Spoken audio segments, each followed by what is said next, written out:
Hello, you sentient ball of stardust. My name is Casey Davis. I'm a therapist and I'm an author of the book How to Keep House While Drowning, where I talk about ways to make it a little bit easier to take care of yourself when you're overwhelmed, stressed, have mental health issues, physical health issues, or maybe you're just in a hard season of life. Maybe you're looking for a place that you can come and listen to some practical advice. This is a podcast for all of the self-help rejects. We're going to talk about skills for survival and self-kindness. And I'm going to leave the pop psychology at the door. I promise not to tell you to meditate or to journal. We're just going to give you some really insightful conversations with hopefully some practical advice. So I don't believe you need to pick yourself up by the bootstraps. I don't want you to just try harder, and I don't believe that laziness exists. So join me over on Struggle Care, where we can find compassionate solutions that help us function a little bit better. New on Curiosity Stream. How do you connect a 16th century potato to limitless energy production? Could Napoleon's toothpick have a direct link to a machine that predicts the future? And how can a 1700s conch shell chart a course to humans connecting their brains to the internet? James Burke's visionary series Connections returns for a new generation. Experience all new Connections. With monthly, annual, and bundled plans, find the one that works for you at curiositystream.com. Stoveleg Media, igniting conversation.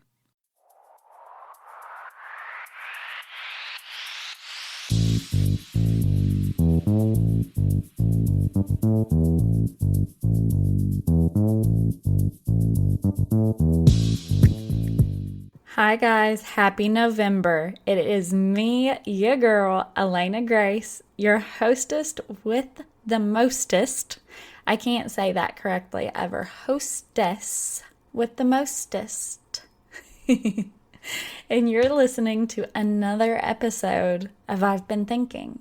So thank you for being here. Thank you for loving me.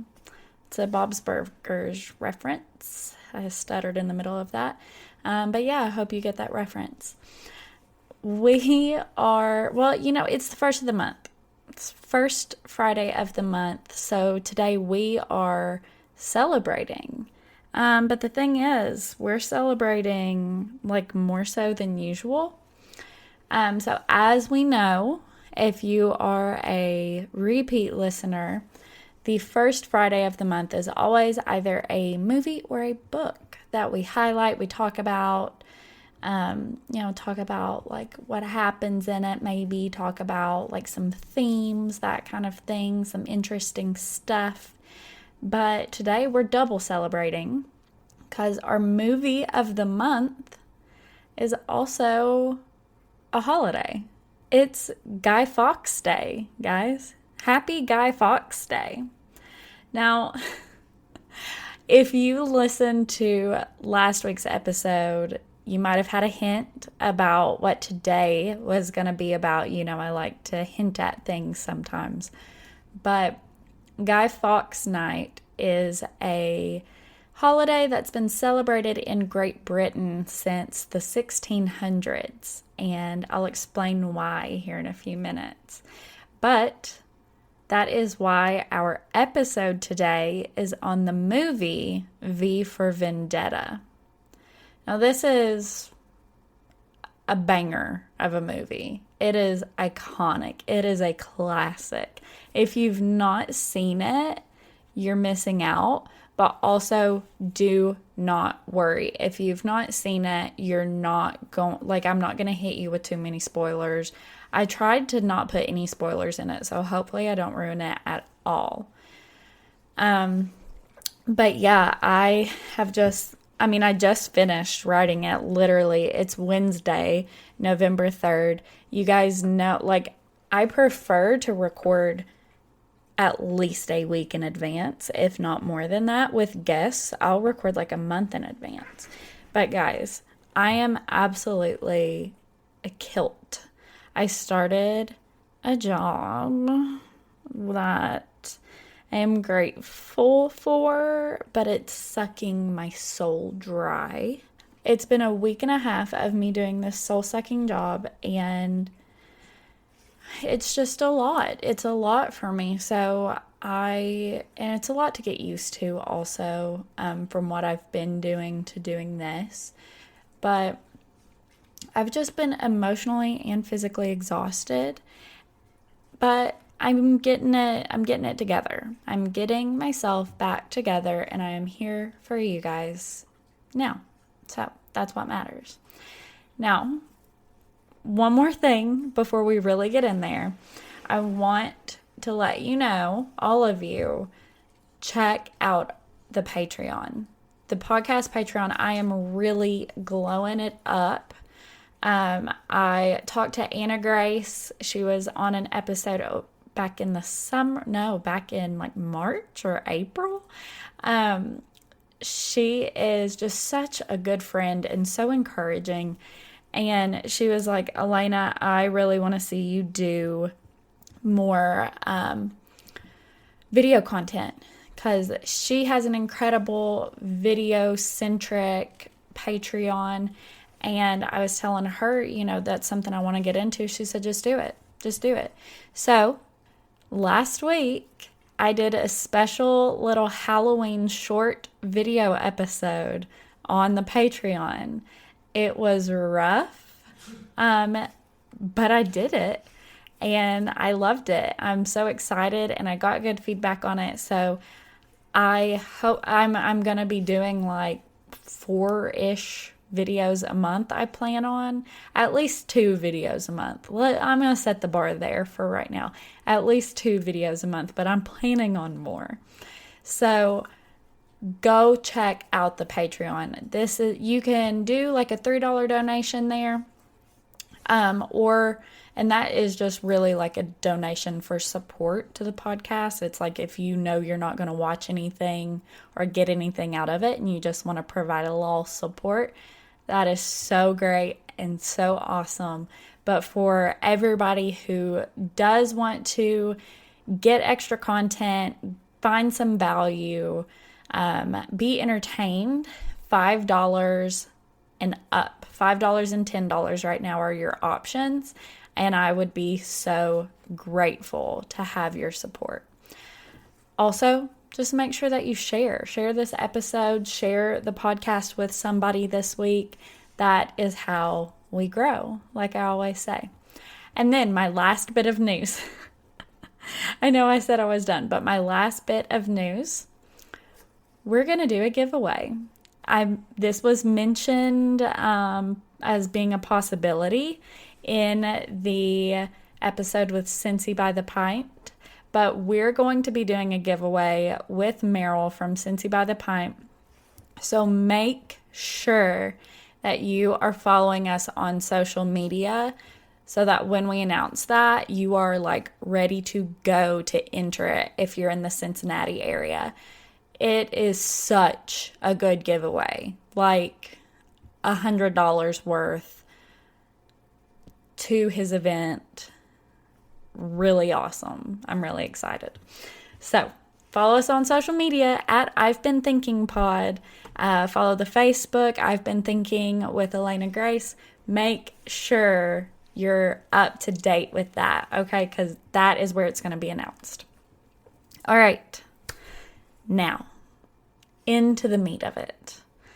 Like I said, we're talking about V for Vendetta, and we're talking about the film adaptation, okay? So,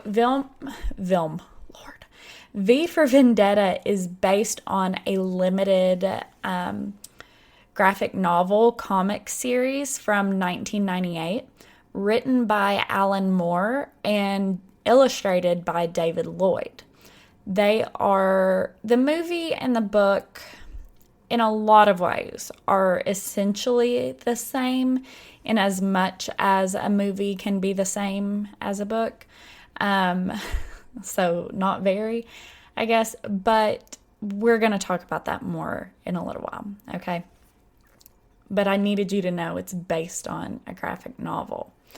Now, the film is set in a dystopian future where a fascist totalitarian, and if you don't know political words, think like Nazi Germany for sure, like 90s Iraq, but worse. What we're seeing in Afghanistan with the Taliban right now. That kind of vibe. Regime. So a fascist totalitarian regime has taken over the United Kingdom. There is a world war, and then there's an increase in terrorism. The United States fractures after a second civil war, and so the U.S. is split in two, and then there is an epidemic virus destroying Europe. So, kind of scarily, weirdly accurate to current events. Kind of makes me not feel good saying all those things that I wrote down out loud, because it's like, oh, shit, that really is, like, poignant. Now, at this point in time, in the movie, Britain is being ruled by a neo-fascist, supremacist police state, and they are headed by this guy called the High Chancellor Sutler. People who are deemed, quote, undesirables by the party, such as immigrants, Jews, Muslims, atheists, homosexuals, and political opponents, are imprisoned and executed. So, literally, it's Nazi Germany. It's the same. That's it.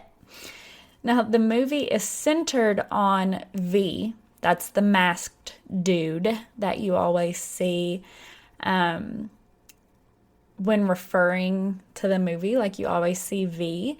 And then that's also the kind of mask that is really popular amongst anarchists and like, what's the word? Anyway, anarchist groups, the hacking group Anonymous. The hacking group Anonymous wears the V from V for Vendetta mask, all of those things. So those are really popular with people who are, like, quote unquote fighting the government, right?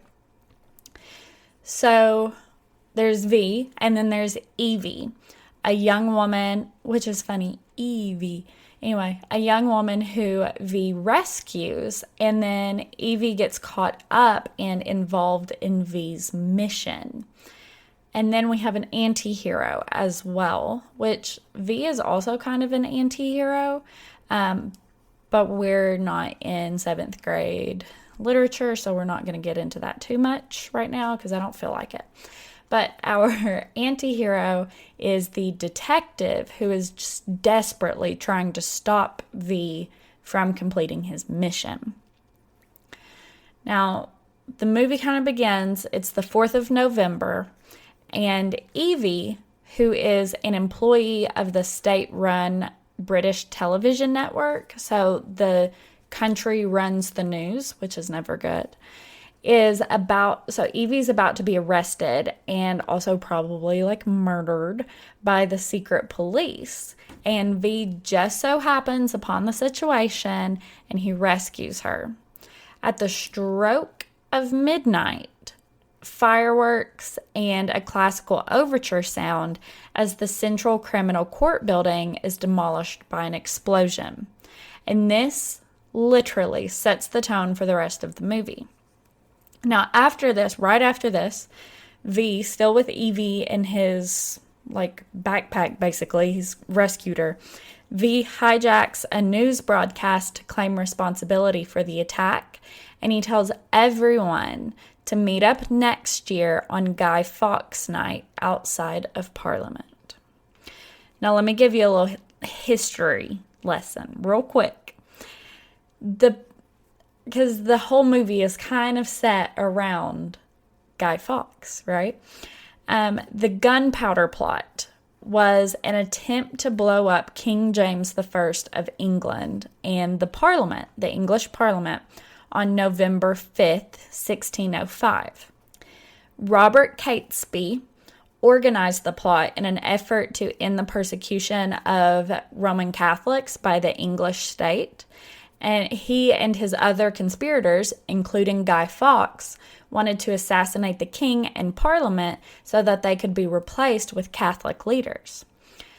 On November 4th, the day before all of this was supposed to go down, Guy Fawkes, one of the conspirators, was discovered in the cellar of Parliament lurking about. And when He got caught. They searched the area. They found 36 barrels of gunpowder. Like, that's a boom. That is a boom. So after they took him in, arrested him, tortured him, and that's kind of important. Keep that in your mind. They tortured him, and Fox revealed the whole thing. He just spilled his guts. He revealed the conspiracy against the Protestant government. And unfortunately, he also revealed the identities of his co-conspirators. So, pretty much all of them were either arrested or, like, killed immediately. The ones who were arrested and not killed immediately, they were all executed eventually. So, yeah, there we go. Now, in 1606, English Parliament established November 5th as a day of Thanksgiving, and the day is still celebrated around Britain today in remembrance and celebration of the plot's failure. Now, this is important, okay? Because Guy Fawkes Night is not a holiday where they're celebrating and venerating Guy Fawkes. In fact, they're burning him in effigy in bonfires, and they kind of make fun of him.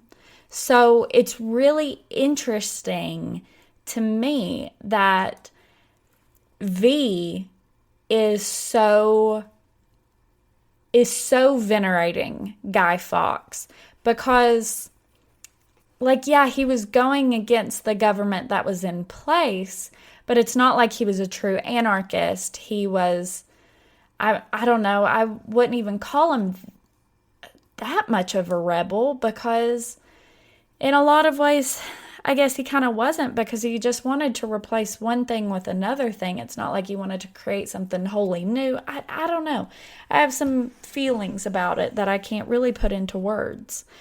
But yeah, it is really interesting that V venerates Guy Fawkes to the extent that he wears a mask themed after Guy. Now, okay, so we left off where V said, "Meet me outside of Parliament." And now remember, the gunpowder plot was about blowing up Parliament. So we're echoing a lot of the story, right? So Guy says, "Meet me outside of Parliament 1 year from now." And in this next year, there's a hell of a lot that happens. But I'm not going to ruin the details for you. Like I said, I'm not really about the spoilers when I can help it. I know for a fact that Allison hasn't seen it, even though I'm pretty sure she actually has seen it, and we watched it together in a college class. But that's an argument that we already had, and I still don't know who was right. There's only a few people who could maybe tell me which one of us is right and which one of us is wrong, and one of those people is my old laptop, and I don't feel like pulling that out, so we're just gonna have to roll with it, I guess. Now, the movie, she ends. Winifred. The movie ends, and it's poetry, okay? Very poetic. Frankly, I think it's kind of the way V would have wanted. I think it's the way he originally would have wanted the movie to end. Because in the end, we do see revolution, we see doubt in the government, and we see a people begin to retake their power. And that's the point. That's what V wanted. And that's the whole point of the movie, and that's why people are so stuck on the movie always. Always, always. People come back to this. Like I said, it's basically a cult classic. I mean, it is a high quality film. Now, the film and the book do mirror some major pieces of classical literature and film that I think are really interesting to point out. V wears a mask to hide his disfigurement, like the Phantom in Phantom of the Opera. V and the Phantom are both motivated by revenge for their tragic pasts, and they control people using imagined possibilities. Like, they're really good at weaving a story, kind of saying, like, imagine that this were to happen. You can make that happen. That kind of thing. The relationship between V and Evie even mirrors that of Phantom and Christine, with the male taking the female into his hidden lair to educate her on society's truths, yada yada, which is kind of problematic. Like, it has some serious patriarchal overtones, that kind of thing. But in these cases, we're going to let it slide just because V and the Phantom were both, like, right. But that doesn't mean that it's okay to be kidnapped by some basement dwelling, like, still lives at home with his mom incel. Like, that's not okay. I'm just saying, in these two specific cases, V and the Phantom, like, the things they were teaching the women, were both correct. And V was literally protecting Evie. So, you know, we're going to let it slide. Just this once. But V did give Evie some freedom, which if you watch it, you'll understand what I mean. I don't know if it was on purpose, but he did give her some freedom.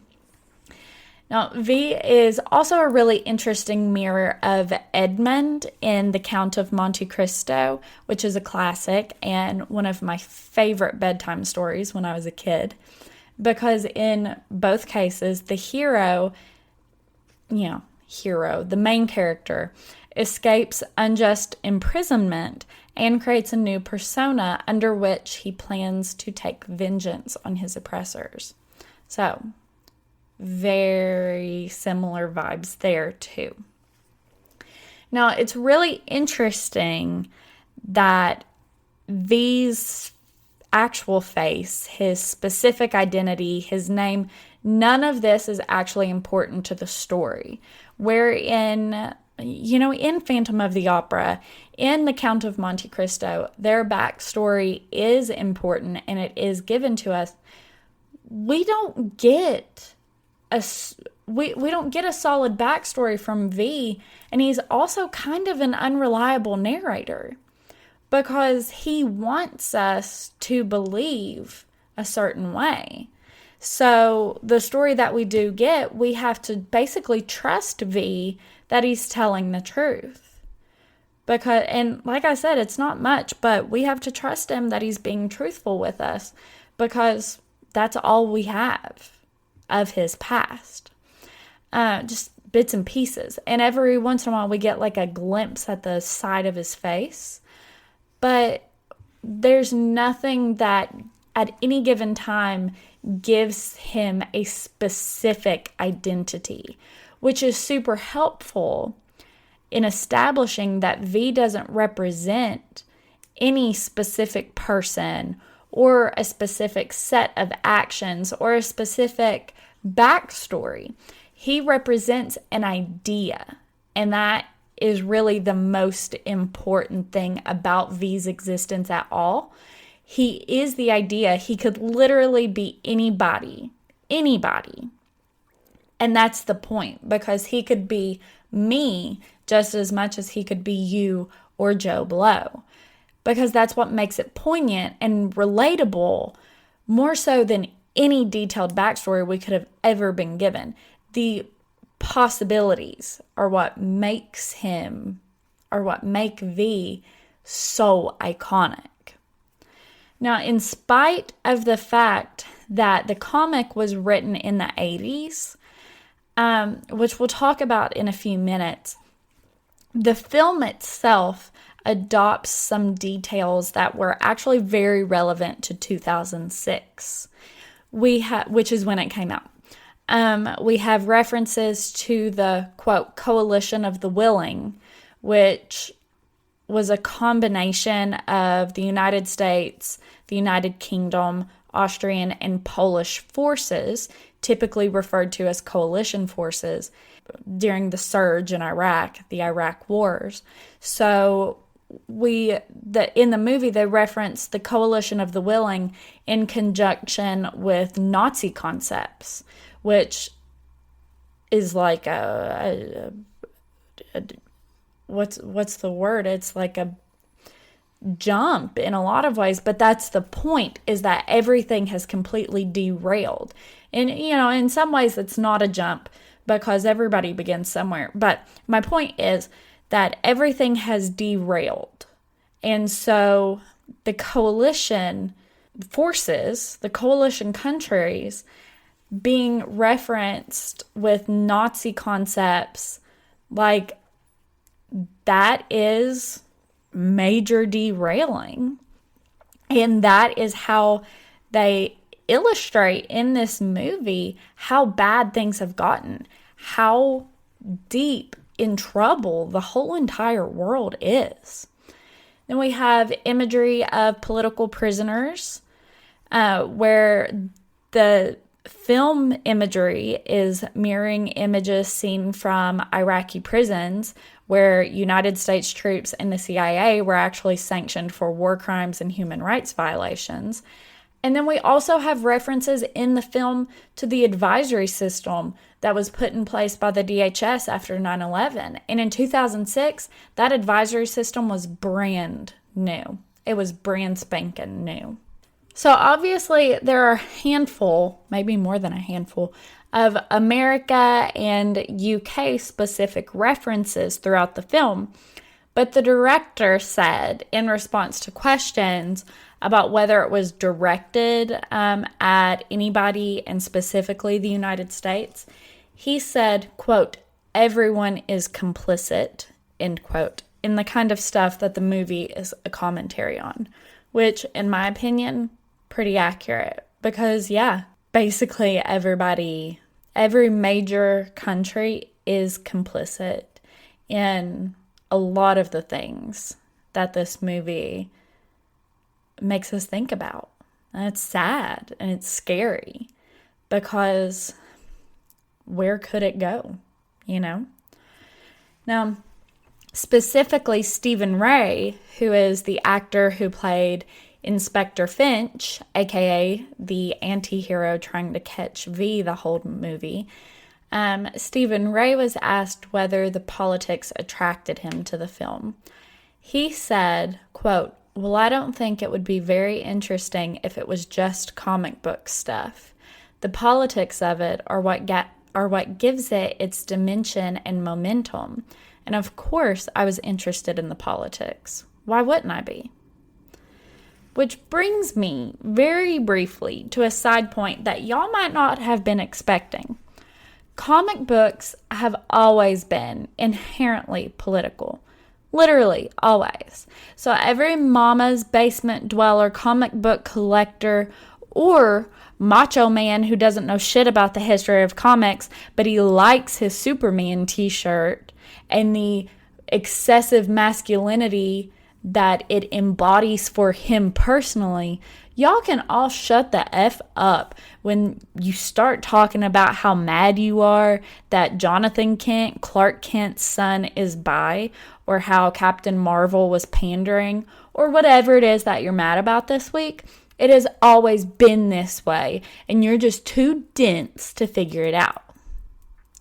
Anyway, as we discuss the politics of the film, it's important to note that the author, Alan Moore, explicitly and purposefully disassociated himself from the movie. He had been really disappointed in the past with film adaptations of his writings, so specifically with A League of Extraordinary Gentlemen. So it's not really surprising and specific necessarily to this film, but he did say that the film script contained plot holes that he was displeased with because he wasn't involved in writing the script, and that it ran contrary to the theme of his original work, which is really interesting. Alan Moore, the author, he said that the original point of the comic was to juxtapose two political extremes, fascism and anarchism, and pit them against each other. But I mean, I get that from the movie, Moore argues, though, that the film adaptation became a story about present-day 2006 American neoconservatism versus American liberalism. So he thinks that it lost a whole lot in the references, in the updating it, the modernization, all of that. I mean, it's an inherently political book and film, but he just felt that the translation lost a whole lot of his original intent. Now, David Lloyd, the co-creator and the illustrator of the graphic novel, supports the film, and he basically says that Moore wouldn't have been pleased with anything short of an exact book-to-screen adaptation, which is fair on both sides. I think it's interesting in a way that Moore hates it so much, though, because Lloyd actually revealed that back in the 80s when they came up with the idea, Moore wanted it to be a movie. So there's like a part of me that does feel bad for Alan Moore, where two of his works were so displeasing to him in the film adaptation that on his third, arguably most iconic and seriously successful cult classic of a movie, he said, "See ya, I don't want my name on it. I don't want royalties. I don't want anything." Like, that's sad that that's how he felt about the movies so far. But then at the same time, I don't know, why not involve yourself in it more so that it is more of your vision? I don't know. I don't know. It's done now. Whatever. But I will admit that there are some pretty serious differences between the film and the graphic novel. So I do get it to an extent. The original novel was created as a response to Thatcherism in the early 80s in Great Britain. And though there are some similarities, the directors changed some points to make it more of an American commentary. And I suppose Great Britain, but kind of America and Great Britain combined in an interesting way. But they changed it to make it a commentary that kind of abandoned, well, it definitely abandoned the ferocity of the fascism that Moore was depicting in the graphic novel, which really taking fascism down a few notches the way that they did in the movie, like it was depicted as terrible, but they removed mentions of racial purity from the movie that were present in the novel, which we know supremacist fascists are commonly concerned about racial purity, especially in situations where immigrants, gays, Jews, Muslims, political dissidents are being executed on the regular. Like, that's pretty ultimate fascism, boys and girls and everybody in between. And to remove racial purity mentions from the movie, I mean, for what? Like, it's insinuated. If you know anything, why remove it? Why not let these people show themselves to be as nasty as they were written to be? Because that's who they are. That's who people like that are. I don't know. I do disagree with that in the film adaptation, that Moore says it was defanged, that the fascism was defanged. It was made softer. And we don't vibe. We do not vibe with that. Now, as we wrap up, I want to tell you one more thing that I just think is hilarious and nobody's going to be surprised by, especially after listening to this episode. This movie, V for Vendetta, has been removed from streaming services in China since 2020. Are we shocked? Let's take a poll. They said it promoted anti-government themes. Wow. And they have deleted all all of the backlash from their internet platforms. Everybody who like tweeted or whatever the equivalent is, saying like, we're mad about this, put V for Vendetta back on, deleted. So I wonder if those people were deleted too. Yikes. Guys, thank you so much for listening to another episode of I've Been Thinking. I adore you guys.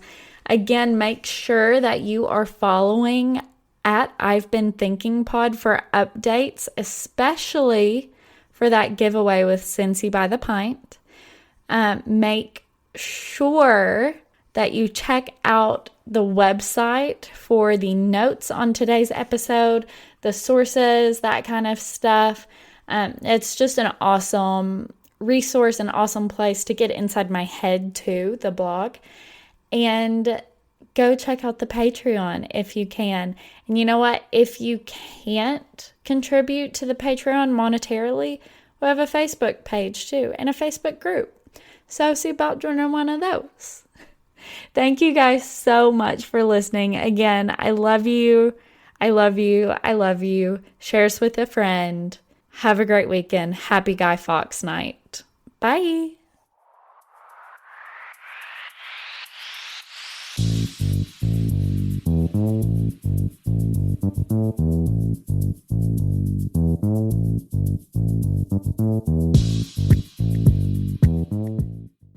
Hello, you sentient ball of stardust. My name is Casey Davis. I'm a therapist and I'm an author of the book How to Keep House While Drowning, where I talk about ways to make it a little bit easier to take care of yourself when you're overwhelmed, stressed, have mental health issues, physical health issues, or maybe you're just in a hard season of life. Maybe you're looking for a place that you can come and listen to some practical advice. This is a podcast for all of the self-help rejects. We're going to talk about skills for survival and self-kindness. And I'm going to leave the pop psychology at the door. I promise not to tell you to meditate or to journal. We're just going to give you some really insightful conversations with hopefully some practical advice. So I don't believe you need to pick yourself up by the bootstraps. I don't want you to just try harder, and I don't believe that laziness exists. So join me over on Struggle Care, where we can find compassionate solutions that help us function a little bit better. New on Curiosity Stream. I'm James Burke. I'm going to take you on a journey through time. James Burke's visionary series returns, reimagined for our time. Now, this is all uncharted territory. The Washington Post hails Burke as one of the most intriguing minds in the Western world. The New York Times raves he careens from one great moment in history to another. Where do we want to go from here? Experience all new connections. So what's the next connection? With monthly, annual, and bundled plans, find the one that works for you at curiositystream.com.